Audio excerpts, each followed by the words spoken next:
कौन कहता है उनसे मुलाकात नहीं होती? मुलाकात तो होती है पर कोई बात नहीं होती। तुम उनसे बात नहीं कर पाते, परिचय नहीं कर पाते। जैसे ऐसे समझो, तुम्हारे बगल में प्रधानमंत्री बैठा हो और तुम्हें पता ना हो किसी के बारे में, तो तुम क्या कहोगे? खिसको, बगल में पैर मत रखो, चलो आगे जाओ, आगे मुंडी नीचे करो। लेकिन तब तक कोई कान में कह दे, अरे मंत्री जी हैं, रख लो रख लो रख लो रख लो रख लो, आजा आजा, रख लो, आजा आजा। अब थोड़ी देर पहले परिचय नहीं था तो तुम उन्हें धक्के मार रहे थे, मुक्के मार रहे थे और उनको भला बुरा कह रहे थे। परिचय हो गया तो उनसे कह रहे नहीं नहीं कोई दिक्कत नहीं, कल के दिन काम आ सकते हैं, पैर के ऊपर पैर रख लो, नो प्रॉब्लम, ले लो, हम खिसक गए, आ जाओ आ जाओ। ऐसे ही परमात्मा है, परमात्मा भीतर है। जब तक परिचय नहीं रहेगा तब तक तुम संसार में भगते रहोगे, उनको धक्के मारते रहोगे। कोई सच्चा सदगुरु मिलेगा, वो परिचय करा देगा तो उस परमात्मा से तुम्हारी दोस्ती हो जाएगी। आहा, लेकिन अब प्रश्न अगला, आहा, वो सदगुरु कौन है? जय जय जय हनुमान गोसाई, और कृपा करो गुरुदेव की। वो सच्चे सदगुरु श्री हनुमान जी महाराज हैं। हनुमान जी के जैसे देवता अगर गुरु रूप में प्राप्त हो जावे तो हमें भगवान के पास जाने की आवश्यकता नहीं है, भगवान को ही लेकर के आने की जिम्मेदारी हनुमान जी की हो जाएगी। और हनुमान जी काम ही यही करते हैं। और दूसरी बात और, जा पर कृपा राम की होई, ता पर कृपा करे सबको। राम जी की कृपा विभीषण पर हुई तो लंका में भी हनुमान जी के दर्शन हो गए, और हम लोगों पर राम की कृपा नहीं है तो भारत में भी नहीं हो रहे। वो तो लंका में रहते थे, वहां भी हनुमान जी के दर्शन विभीषण को हो गए, वहां भी विभीषण को हनुमान जी मिल गए। और हम लोग भारत में रहते हैं, हनुमान जी तो ठीक है, हनुमान जी की पूंछ तक नहीं दिख रही। कारण क्या है? हम लोग कहीं ना कहीं थोड़े मोड़े राम जी की कृपा से वंचित हैं। पर भैया राम जी की कृपा होगी कैसे? आहा भैया, तुम लोग जो कथा में बैठे हो वो कान खोलकर सुन लो, आप कोई साधारण नहीं हो। बिनु सत्संग विवेक न होई, राम कृपा बिनु सुलभ। ये राम जी की कृपा है कि हम लोग सत्संग में बैठे हैं। सत्संग में सब नहीं आते ना, सब आ जाएं तो फिर पूरा पंचकुला खाली ना हो जाए। और एक बात और हम बोलते हैं, है तो थोड़ा उल्टी टाइप की, बोलनी नहीं चाहिए, पर बोले बिना रहा भी तो नहीं जाता। अगर हमारे गांव में कहावत है कि सभी कुतियां प्रयागराज जाने लगे हैं तो दोना कौन चाटेगा? सब अगर गंगा जी नहाने लगेंगे तो फिर नरक की तो दुकान ही बंद हो जाएगी, नरक कौन जाएगा? तो दोनों जगह की दुकान चलती रहनी चाहिए। भगवान इसलिए सिस्टम बना लेते हैं। बोले सुनो, कथा में सब नहीं आएंगे। बोले कौन आएगा? गोस्वामी जी ने उसका एक नियम बना दिया, जा पर कृपा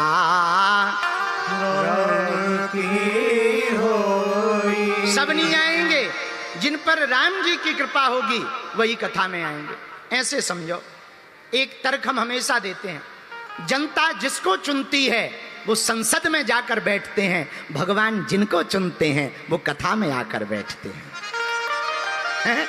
हाँ, भगवान जिनको चुनते हैं वो कथा में आकर बैठते हैं। आप लोगों को भगवान ने चुना है, अगर विचार करो ना कथा में होते तो या तो टीवी देख रहे होते या बीवी देख रहे होते। आओ आओ आओ, या पड़ोसी की या अपनी न जाने क्या कर रहे होते। आओ, कहूँ चाट खा रहे होते, धक्का मुक्की खा रहे, माताएं चुगली कर रही होती, या फिर भंडारा बना रही होती, या फिर जो है सीरियल देख रही होती। तो भगवान की बड़ी कृपा है कि कथा में बैठे, ये भगवान की कृपा है। अच्छा, युवान बच्चे क्या कर रहे होते? या तो सिगरेट उड़ा रहे होते या गाड़ी चला रहे होते। कुछ ना कुछ तो उपद्रव कर ही रहे होते। आदमी कुछ ना कुछ तो करता ही है। पर धन्य भाग्यशाली पंचकुला के पागलों कि तुम्हें भगवान ने चुना है जो कथा में आकर के बैठे हुए हो। लेकिन ये कृपा है कौन सी? जिस चौपाई पर कथा है, जा पर कृपा राम की होई, पर करे सबको। चलो एक बात और सुनो। एक बार विवेकानंद जी विदेश गए, दूसरी तीसरी बार अमेरिका। तो एक पेंटिंग करने वाला पेंटर आया। एक पंडित जी हमें कथा सुना रहे थे, हमें बहुत अच्छी लगी तो वो हम आपको सुना देते हैं। तो एक पेंटिंग करने वाला पेंटर आया, विवेकानंद जी से बोला कि हम लाइव पेंटिंग बनाते हैं, लाइव। अगर आपकी आज्ञा हो तो आप जब प्रवचन करने बैठो तो हम आपकी लाइव पेंटिंग बनाएं। विवेकानंद जी बोले बना दो, क्या दिक्कत है। तो वो कोने में बैठ गया, विवेकानंद जी प्रवचन करते रहे, उसने लाइव पेंटिंग बनाना शुरू की।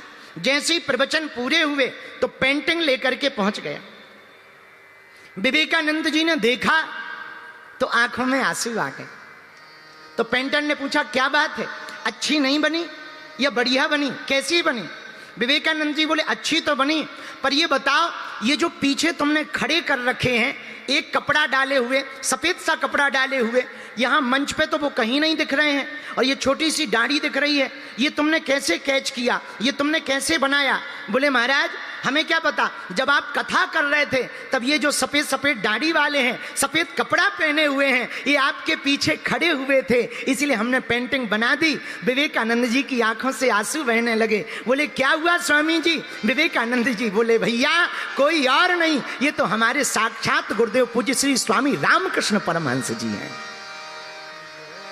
लेकिन इनके शरीर को तो कई वर्ष हो गए पूर्ण हुए, पर आज पेंटिंग में हमने तुम्हारी पेंटिंग में देखा तो चौंक गए। तो विवेकानंद जी से किसी ने पूछा कि आप रो क्यों रहे? बोले हम रो इसलिए रहे कि अब तक हम समझते थे कि हम कथा कह रहे, हम प्रवचन सुना रहे हैं, अब समझ में आया हमारा गुरु पीछे खड़े होकर के हमें आशीर्वाद दे रहा है, इसलिए हम कथा सुना रहे हैं। मेरे पागलों, यही हम तुमसे कहना चाहते हैं। हम लोगों को लगता है कि हम ऐसा कर रहे हैं तो ऐसा हो रहा, सच ये है परमात्मा हमारे पीछे खड़े होकर के आशीर्वाद दे करके करवा रहा है।